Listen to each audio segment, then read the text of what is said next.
See, in the last class we have started with requirement engineering processes, right? In that, the first phase, that is requirement elicitation and analysis, that what we have seen in the last class. Exactly, requirement elicitation is nothing but it is a one type of a requirement engineering process where you are going to identify, right, which are all the application domains are there, right, which are all the different kinds of services provided by the system, along with that the constraint on the operation of that particular system. This everything you are going to find it out during the requirement elicitation phase. Along with that, we have seen in this particular stage it is going to have the different kinds of stages like the requirement discovery, requirement classification and organization, requirements prioritization and negotiation, and requirement specification. Have you remembered, guys? In the last class we have seen what exactly the requirement discovery indicates. Hello, can you hear me? Yes, requirement, please respond. Okay, then after the in detail we have started with the requirement discovery. What is the use of requirement discovery? It is just it is a process of gathering the information about the required and the existing system, and from that you are going to identify which are the user requirements are there and the system requirements are there from that particular information. That itself we are calling it as a requirement discovery. So here there must be an interaction with all the kinds of the stakeholders, that may be including the technical staff, customers, managers, right, the trade unions or the engineers who are going to maintain that particular system. These all types of stakeholders will come. So there must be interaction between all the system stakeholders, then only you can gather the information. So at the end you will come up with which are the user requirement and which are the system requirement, right? Then after that, in that case, how we are going to gather the information? For that case, one thing we have studied, that interviewing, right? That may be a formal or the informal interviews will be conducted between the stakeholders. Those are the part of your the requirement engineering process. There are two types of interviews we have studied. One is closed interview and second one is the open interview, right? And along with that, what do you mean by exactly closed interview? Just it is based upon the predefined list of the questions, right? Those will be given to the stakeholders, so they are going to answer for those questions. And open interview means what? There are some issues, you are going to come up with some issues, those will be explored to the stakeholders. So those issues, for those issues which are all the information as needed, those will be taken out from the stakeholders. These are the two types of interviews we have studied. Then the next we have studied what do you mean by exactly effective interviewing, right? How the stakeholder should behave, what are all the characteristics he should have, right? For the interviewer and the interviewee, right? That everything we have studied in case of a effective interviewing, correct? Have you remembered, guys, these all things, right? Then after that we have studied what are all the problems related with the interviews, right? Hello, can you hear me, guys? Please respond. Yes, okay. Today's class again part of the requirement discovery, that is a ethnography that you are going to study. What do you mean by exactly ethnography, right? Ethnography is nothing but a social scientist. He is going to spend a considerable time observing and analyzing how people actually work, right? In ethnography, the social scientist will come, right? He is going to spend the most of the time, right, observing and analysis how exactly the people are actually working, right? The people do not have to explain or articulate their work.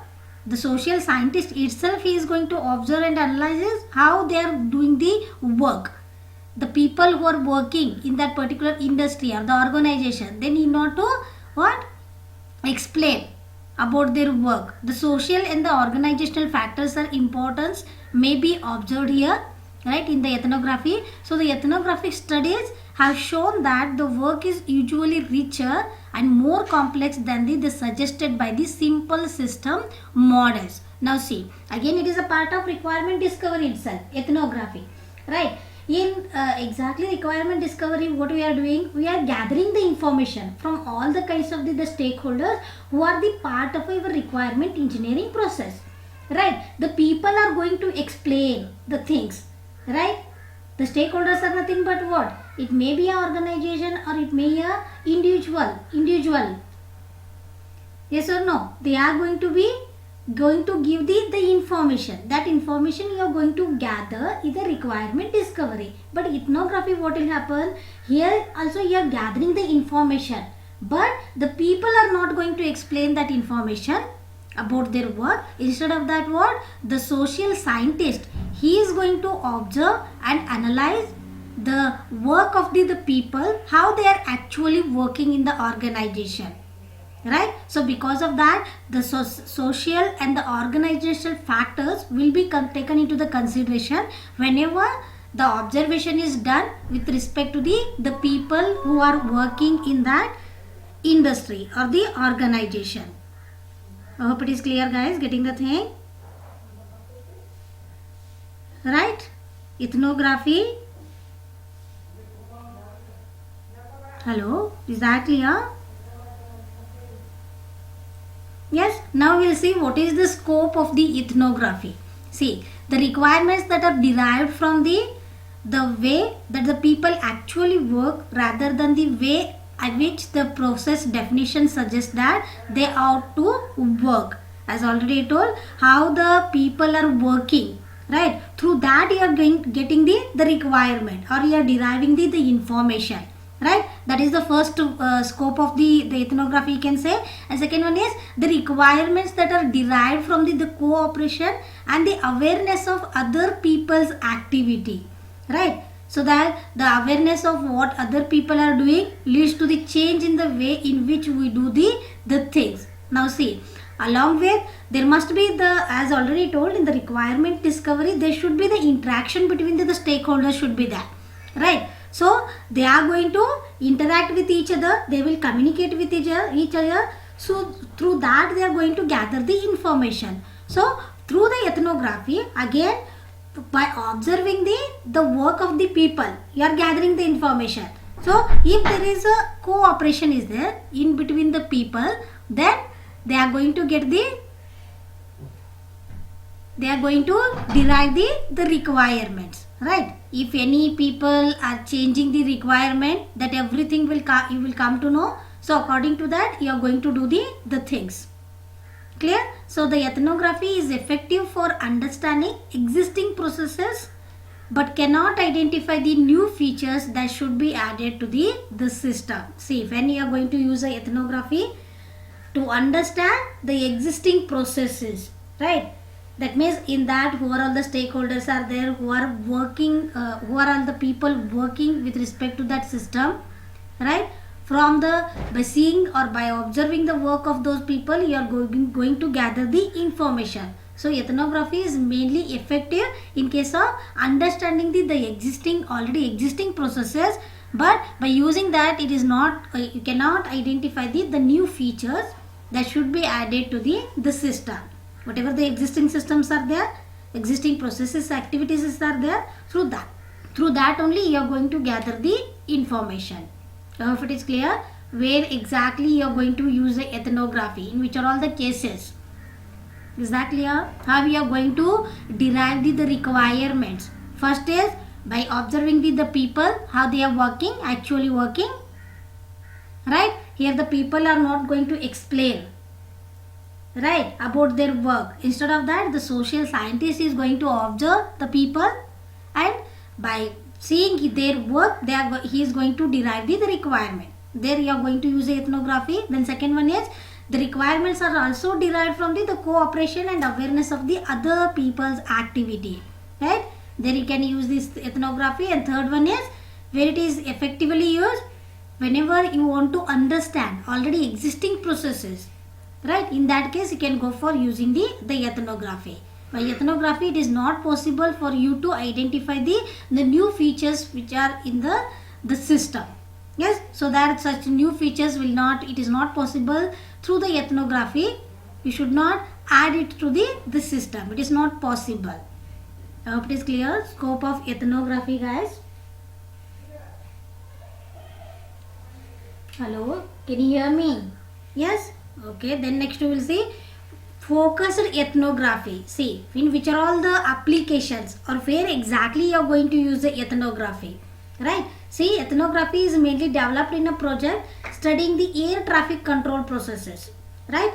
In that case, you can go for using the ethnography, and by using ethnography, the combines ethnography with the prototyping. Already you know what you mean by prototype. In which are all the cases we can use a ethnography, that what we are seeing now. It can combines with the prototyping. What do you mean by prototypes?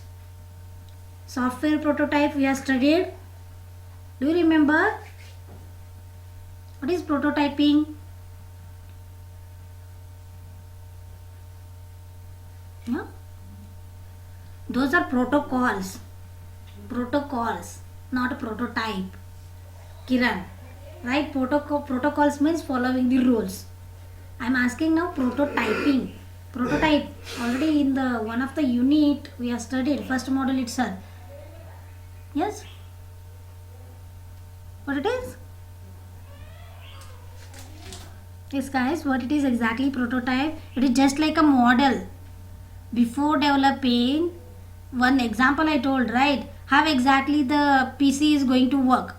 Right? For the normal user, you can do it a model through the card sheet, and you can show it how exactly the PC looks like, right? Which are all the keys will be there in the desktop PC, right? In the on the keyboard, that everything you can show it through the by making a model of the personal computer, right? That what you can call it as a prototype. In the same manner, before developing the system, the prototype will be developed, right? Then after that, if it is what accepted by the customer, then only you are going to go do the real implementation of that.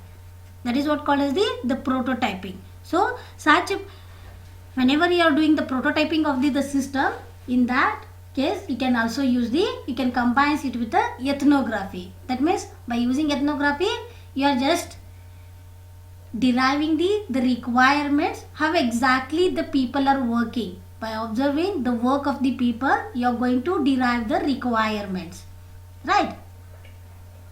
Is that clear guys? Ethnography can be combined with the prototyping, right? The next is the prototype development results in unanswered questions which focus the ethnographic analysis. Now see, by using prototype, now we can see, as already I told the example, the personal computer, right? Before the exact model comes, what you are doing? Yes, just you are doing the modeling of that particular personal computer by using a card sheet or by using some box, right? And you are showing the normal customer that how exactly it looks like.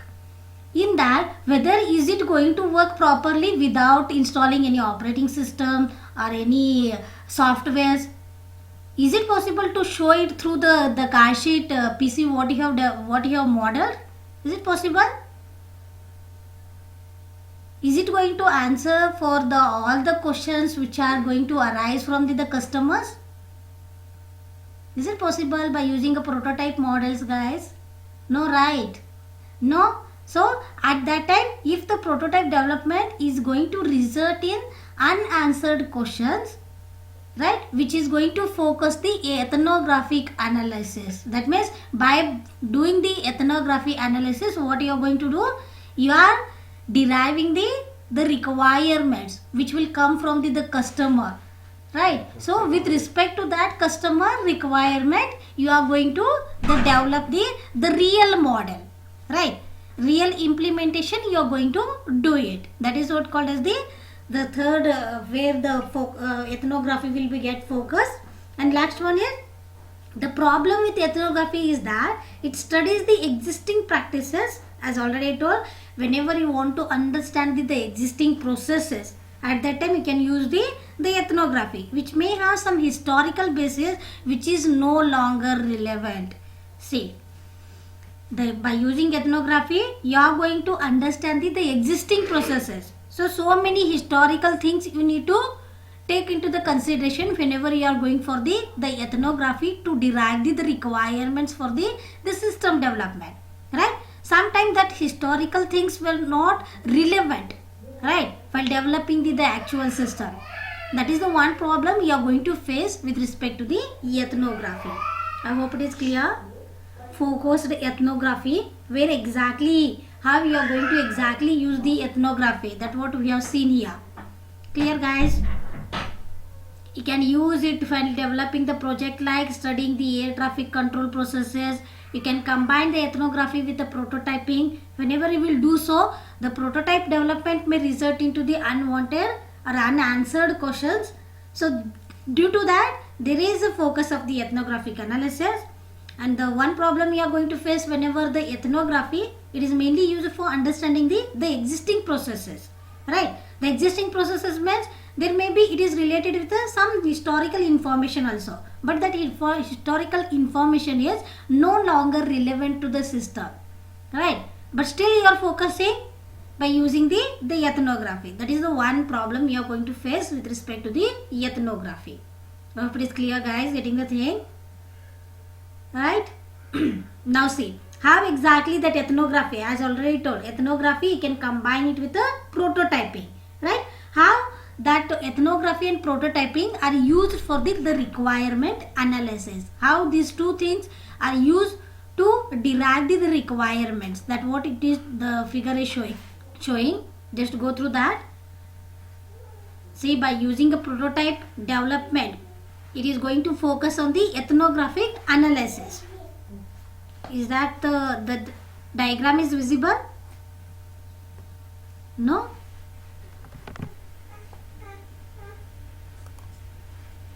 Now it came?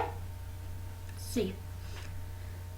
Yes, ethnography and prototyping for the requirement analysis. Right? How as already told, the ethnography may be combined with the prototyping.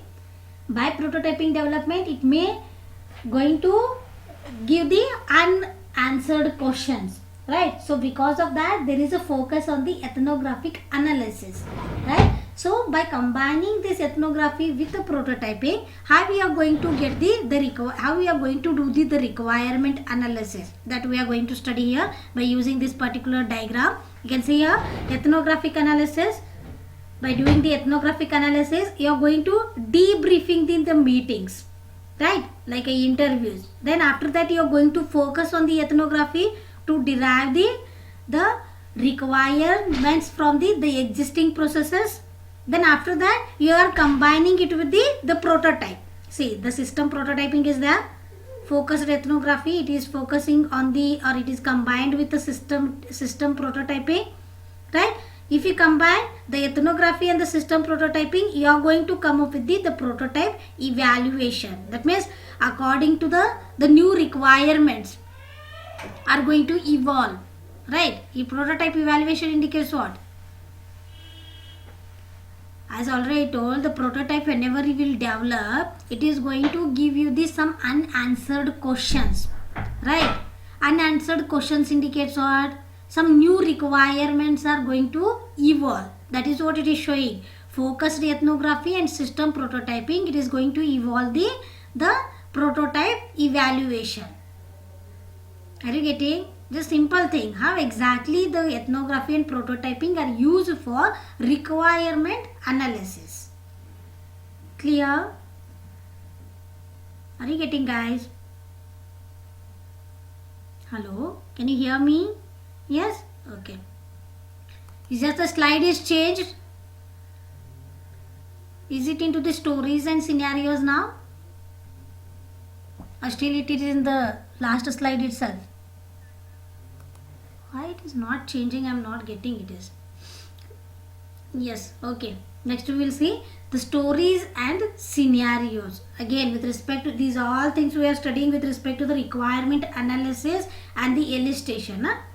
Okay, just you are deriving here requirement through different kinds of things, right? Now already we have studied somewhere the stories. Have you heard this word in the software engineering? Stories and the scenarios. Have you remembered guys this one? Extreme programming, agile methods. Have you remembered that one? Something we have studied, user stories, those will be written on the story card, right? And that will be broken down into the number of implementation tasks. Have you remembered that? Extreme programming release cycle, right? So through the stories, user stories, and by considering the some different kinds of scenarios also, now we are deriving the requirement, right? Requirement deriving means what? The same, the requirement analysis and the requirement illustration is nothing but just getting, it is just a process of gathering the information from wherever or which are all things you are going to gather that thing, that everything you are studying here, right? So the scenarios and the stories, user stories, are the real life example for how the system can be used, right? By seeing the user stories and the scenarios, you will come to know how exactly the system can be used, right? Then the stories and scenarios are nothing but the description of how the system may be used for the particular task. See, by seeing the, again we will see one case now, right? One example how exactly the stories and the scenarios will be written. So through that, how we are going to derive the requirement and how it is going to give you the description about how the system may be used to perform the particular task, right? For that case, you are going to use the stories and the scenarios because they are based on the practical situation. The stakeholders can relate to them and can comment on their situation with respect to the story, right? These mainly the stories and the scenarios are going to be based upon the practical situation, right? Through that only they are going to describe how exactly the system may be used to perform the particular task, right? How exactly the system can be used. These all things, these all information you are going to get by using the stories and the scenario. Now we'll see one example. We'll come to know how exactly the the stories will be written or the scenarios you are going to use it to give the description about how exactly the system is going to work or how it is going to perform the particular task that we are going to study here. Can you see the slide, guys? See the photo sharing in the classroom, right? One case study we are taking here. How exactly from this information how we are going to get the requirement that we are going to see here. Can you see that one? Hello? Can you see this the whatever the story is written here or the scenario is written? Can you see that one?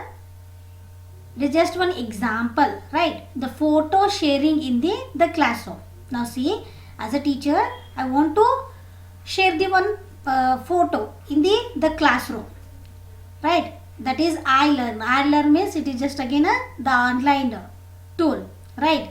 Through the online the learning. Now for example you can take the Google Meet itself, right? The Google Meet or the Google Classroom is there. Through that I want to share some pictures with or the photos with in the classroom so that can be used by everyone who are the part of the classroom, right? Who are the part of the classroom. How that can be done, that we are going to see here. It is changing. Hello? Hello, can you see this? Just read it out, guys. See, can you see that one? Jack is a primary school teacher, right? He has decided that the class project should be focused around the fishing industry in the area, looking at the history and development and economic impact of fishing.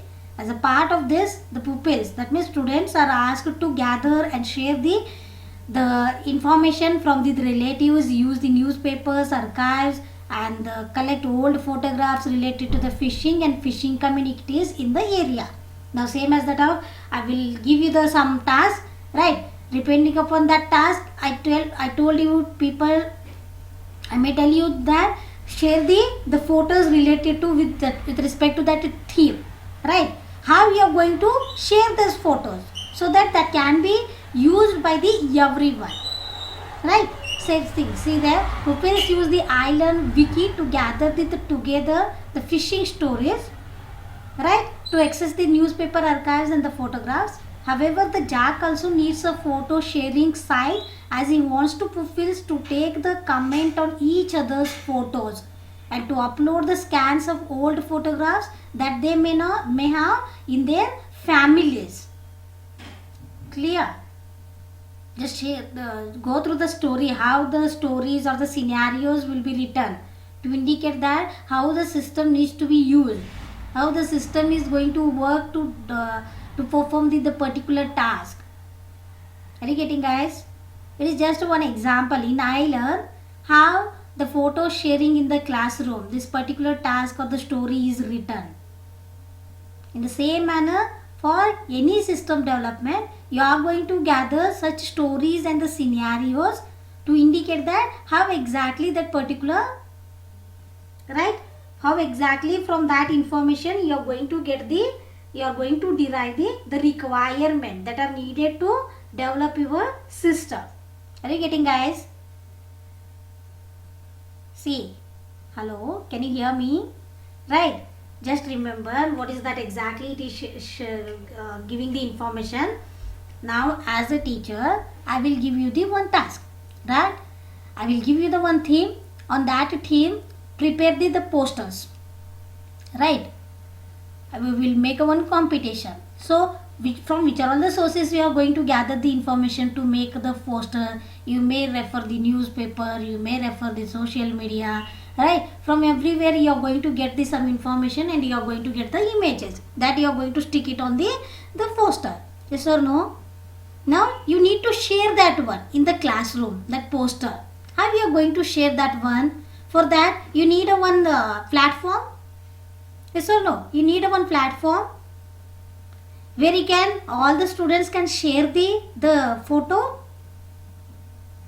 and everyone can view that particular photo and they can comment on the photos of the others.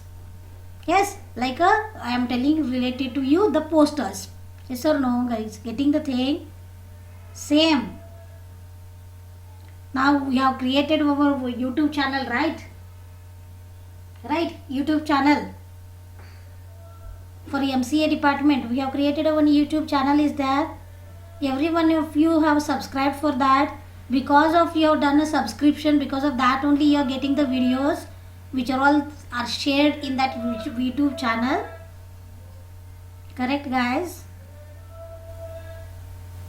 Hello, can you hear me? No response at all. Just this is an example how exactly the stories and scenarios are also used to gather the information.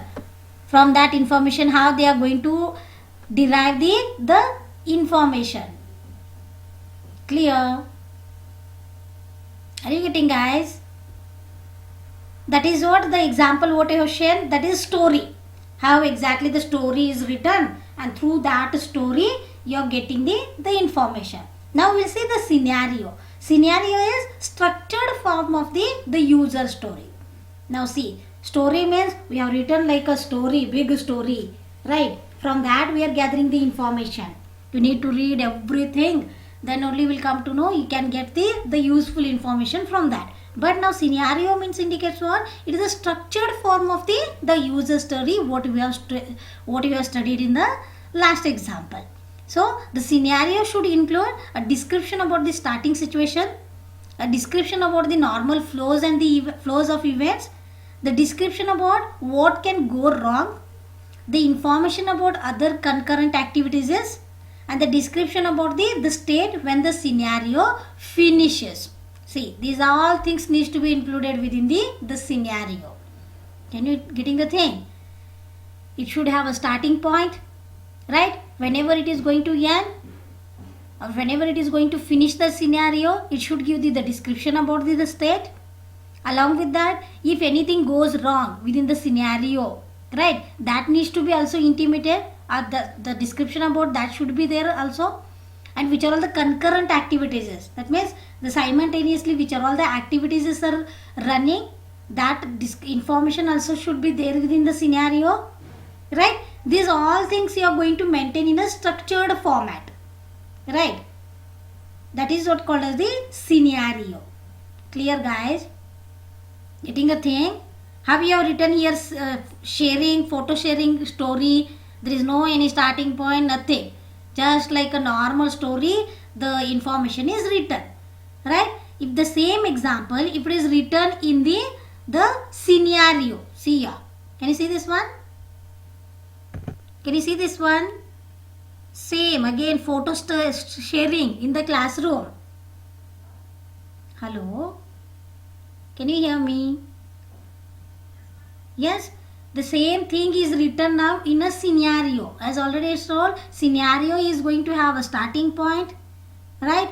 It should be have a finishing point.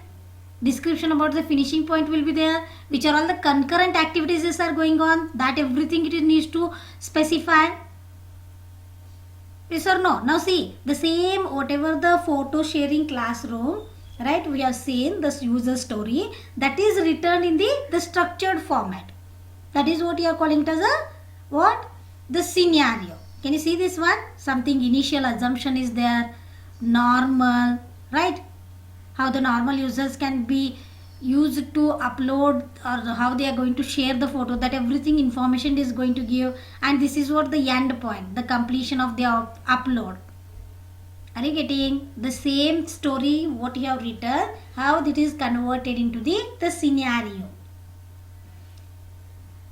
Is that clear? Just read it out, you will come to know.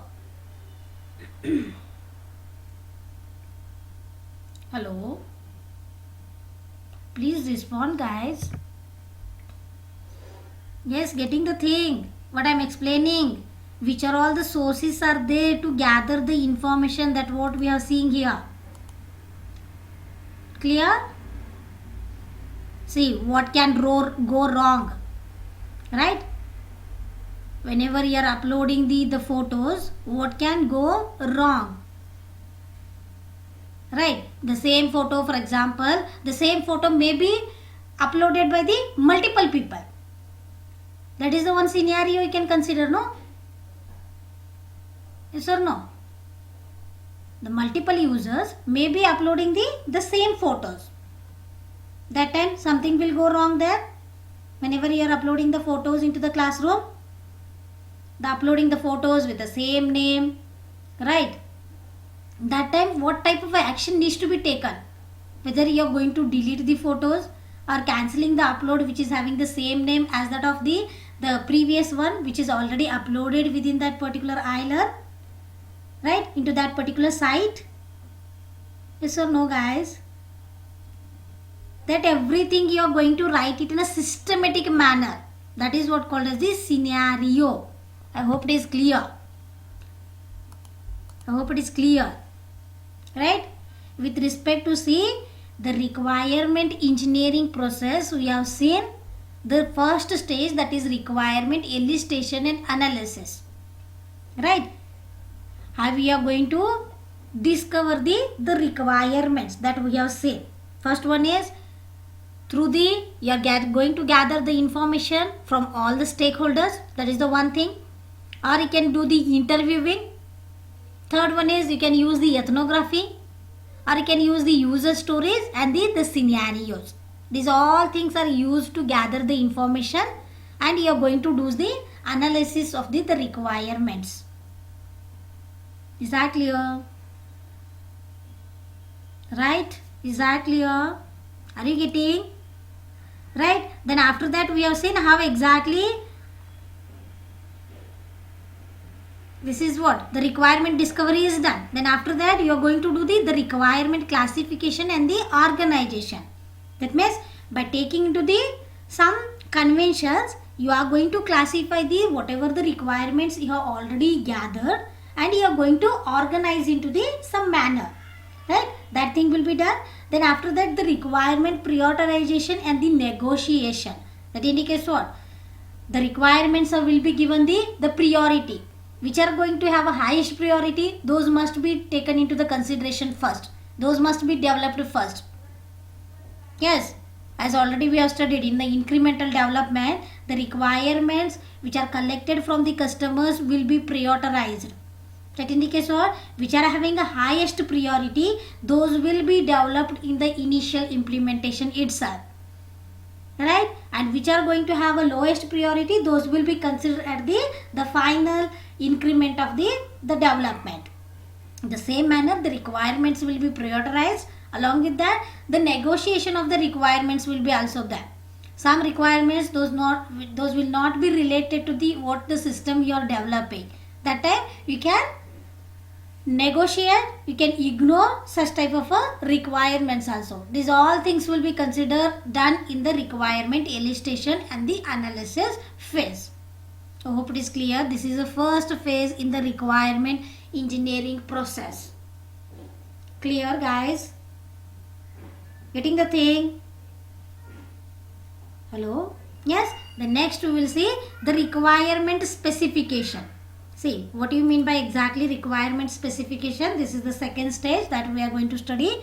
See, the process of writing down the user and the system requirement in a requirement document. Name itself indicates requirement specification. Now by using a requirement elicitation and analysis, you got with some requirements. Those requirements you need to distill as a user requirement and the system requirement. After distilling, those needs to be written in the one document. That itself we are calling it as the requirement specification. Are you getting? Writing down the user and the system requirements in a requirements document. Clear?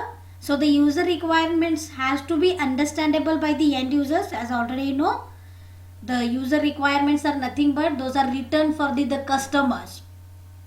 Right? And the system requirements are nothing but these are going to describe the system. It is going to give the description in detail. Right? That what we are calling as a system requirement. So the user requirements have to be understandable by the end users and the customers who do not have the technical background. Right? And the system requirements are more detailed requirement and may include the more technical information. Clear, guys? Hello? Are you getting? Yes, are you getting? In requirement specification, just you are preparing the requirement document. In that, what are all the things you are writing down, which are all the user requirements are there and which are all the system requirements are there. Right? User requirements means what? Those are written in a natural language. Right? Those are going to contain the statements. Those are written in a natural language and that will be understandable by the customer, the normal user. It is not going to have any technical related word because they are not from the technical background. Those type of requirements you are going to write in the user requirement. The next one is system requirements means name itself indicates some technical information you are going to specify over there. Right? It is going to give the detailed information about the requirement. So along with that, it is going to have a technical information. Is that clear? So the requirements may be a part of the contract for the system development. It is therefore important that these are all complete as possible. See, whenever you are considering, whenever you are writing down all the user and the system requirements in the required document, those requirements must have the completeness. Right? Those must be described in a very well manner. Those must be completed one. Is that clear? Getting the thing? Hello? Can you hear me? Now we will see which are all the ways. Which are all the ways are there to write down the system requirement specification. You have already, I think you have written SRS. Whenever you have done your project with the final year BCA or the BCA, right? In that report somewhere you have mentioned SRS of the project. What is that exactly SRS? The system requirement specification. How we are going to write? What all the things needs to be written are added within the system requirement specification that we are going to see now. Clear guys, getting the thing? Hello? Can you see this table? Yes, okay. See, first one is natural language. That means same name itself indicates the statements will be written by using the any kind of a natural language, and they must be understandable by the usually the normal users. Right? So the requirements are written using the numbered sentences in the natural language, and each sentence should express one requirement. Is that clear? This is the thing you are going to use whenever you are writing the SRS. It may be through the natural language, right? There you are going to list out all the requirements by using the numbered sentences. Then each line should give each sentence should express one of the requirement for your system development. Clear? The next one is structured natural language. That means the requirements are written in a natural language on a standard format or in a template, and each field provides the information about an aspect of the requirement. That means whatever the natural language what you did, through the numbered sentence you have written a requirement. Right? Now structured natural language. That means through the form or in a tabular format, right? You are going to write the statements. That is what called the structured natural language. Clear? You are using some standard forms, or you are using some tabular format, or you are using some templates to indicate or to write the requirements. Is that clear? And in each form, whatever the field is there, right, each field must provide the information about the aspect of the requirement. Are you getting, guys? Hello, can you hear me? Yes. The next is design description languages. That means which are all the programming languages you are using, right? Which are all the features, which are all the operational models you are going to use to develop that particular system. That everything you are going to specify using the design description languages. See that this approach uses the languages like the programming languages, but with more abstract features to specify the requirements by defining an operational model of the system. This approach is now rarely used, although it can be useful for the interface specification. Right? Design description language means the programming language you are going to specify, which are all the operational models, or which are all the abstract features are there with respect to that model. That everything you are going to specify within the design description languages. That is the one more thing you can use to write the SRS. The next is graphical notation. Name itself indicates you can use some designing part like use case diagram, right? The sequence diagram, activity diagram, or DFDs, data flow diagrams, right? Such all the notations you are going to use in the graphical notation to indicate the SRS. Is that clear? Already you know, no? UML diagrams. Just go through that. The graphical models supplemented by the text annotations are used to define the functional requirements for this system. What do you mean by functional requirements? What do you mean by functional requirement? Yes, guys, we have studied functional and the non-functional requirements. What is functional requirement?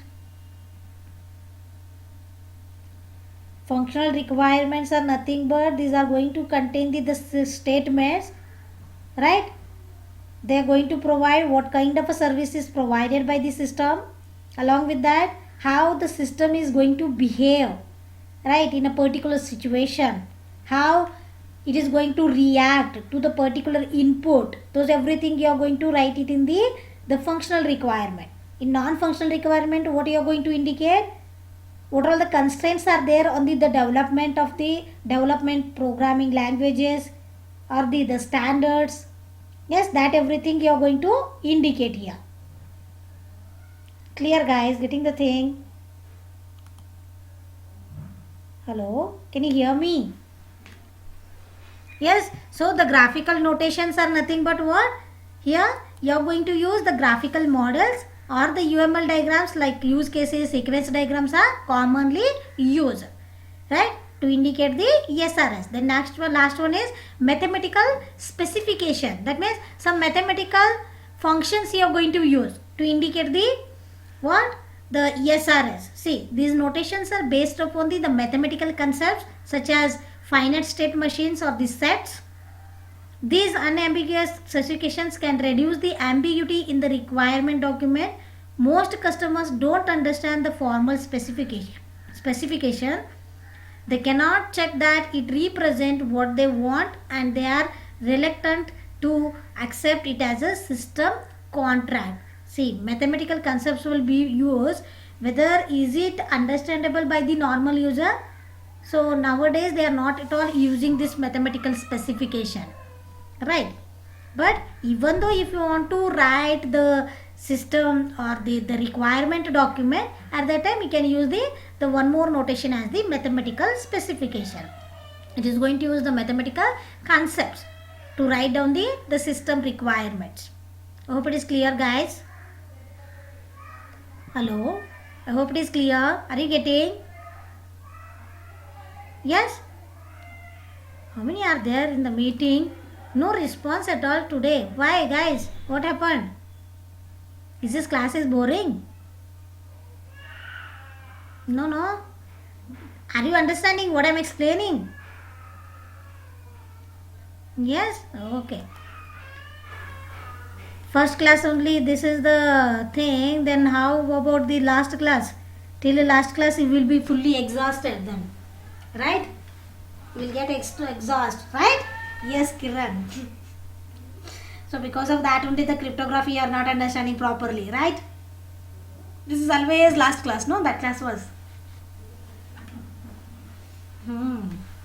Okay, the next we will see the requirements and the design. Now we have gathered the requirement, we have prepared the requirement document, right? That is SRS we have written.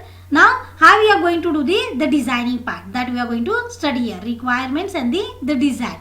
In principle, the requirements should state what the system should do, and design should describe how it does this particular thing.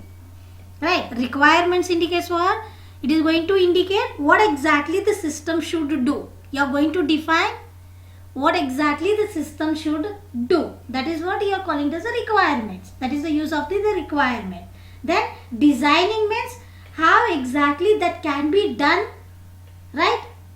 That you are going to indicate by using the designing part. Yes or no? Yes or no? The designing part is going to describe how it does this. What it is going to do, that you are going to indicate by the requirement, and designing means how that can be done, that you are going to specify. So in practice the requirement design are inseparable, right? What and how they are going to specify about the system, right? So the system architecture may be designed to structure the requirement, right? Then the system may be interoperate with the other system that generate the design requirements. The use of the specific architecture to specify the non-functional requirements may be a domain requirement. These may be a consequences of the regularity requirement. See, by using the system architecture, you are designing exactly the structure of the requirements already you have derived. Right, what all the requirements you have specified within the requirement document, for that you are making some designing part. That is what called as the system architecture. By using that one, you can indicate that how that particular system is going to work, how it is going to do that all the work, that you are going to specify by using the system architecture. Name itself indicates system architecture. That means it is going to give the how exactly the system is going to do that particular task. Right? That everything you are going to specify. And the system may interoperate with other systems that generate the design requirement. See, whatever the system you are using, that may be interoperating with the other kinds of a system. So by doing so, you are going to generate these some design requirements that are needed for developing your system, and the use of specific architecture to satisfy the non-functional requirement may be a domain requirement. See, now already you know the non-functional requirements are nothing to, they are no, going to give the constraint on the services provided by the system. They are going to define the constraints on the development processes or the standards. So by using the system design, right, or the architecture, it is going to satisfy those all non-functional requirements. Clear? Now see, as already I told, non-functional requirements are nothing but you will specify something. It is going to use the operating system only Windows 7 and above, or Windows 10 and above, right? Yes or no? Or this particular software is going to run on the Linux operating system. Those all things you are going to specify, right? And you need some 2 GB of RAM compulsory. Yes or no? And you are going to specify the IDE on which that particular software is going to run. Yes or no? Those all are nothing but your non-functional requirements, right? So by using the specific architecture, you are satisfying those all non-functional requirements, and these all this may be a consequences of the regularity requirement. So just remember, by using requirement, you are going to describe, you are going to define what exactly your system is going to do. That is what requirement. Then design indicates what, how exactly that system is going to do those all things. That is what designing part. So in designing, what all the things will come? You are going to write the design, the system architecture, right? That is going to satisfy all your the requirements what you have gathered already, right? And it is going to satisfy all the non-functional requirements like a domain requirement. Clear guys? Just simple thing, requirement and